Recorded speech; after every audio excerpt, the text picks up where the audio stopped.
Naisip ko na rin sumama sa paglubog ng araw. Ayoko na sanang abutan pa ng gabi. Takot ako sa ideya na babalutin na naman ako ng kalungkutan, ng mabigat na kalooban.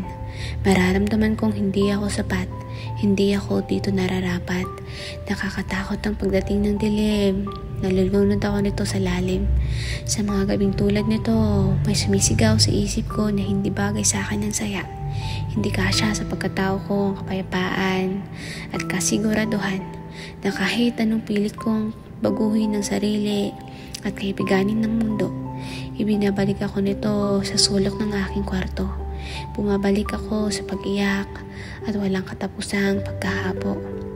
Nakakapagod din palang malungkot. Kaya pala pati ang araw, namamaalam araw-araw. Napapagod din siguro siya sa paghapon, sa pagmamasid sa mundo, sa pagbibigay ng liwanag sa mga tao. Nagsasawa rin siguro siyang ibuhos ang lahat ng kaya niya, pero madalas siyang nababaliwala. Hindi napansin ang halaga dahil sanay na sila sa kanya. Tulad ko, may mga pagkakataong ayaw na rin niyang bumalik sa umaga.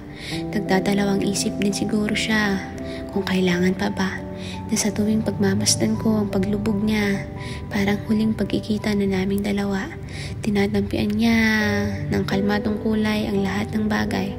Marahan niya sinasabi na ito na ang huli. Ngunit ang lagi kong kinakagulat ay ang pagbabalik niya kinabukasan, puno ulit ng enerhiya na parang walang pagod na natamo, walang bakas ng pamamaalam at pagkahapo. Mali nga siguro ang intindi ko sa mensahe ng paglubog niya. Hindi siya namamaalam, kundi namamahinga lang. Na kung lumipas man ang takip silim, kailangan ko ring manatili at salubungin ang dilim. Na kahit tuwing gabi binabalot ako ng duda, kailangan kong hintayin ang pagsapit ng umaga.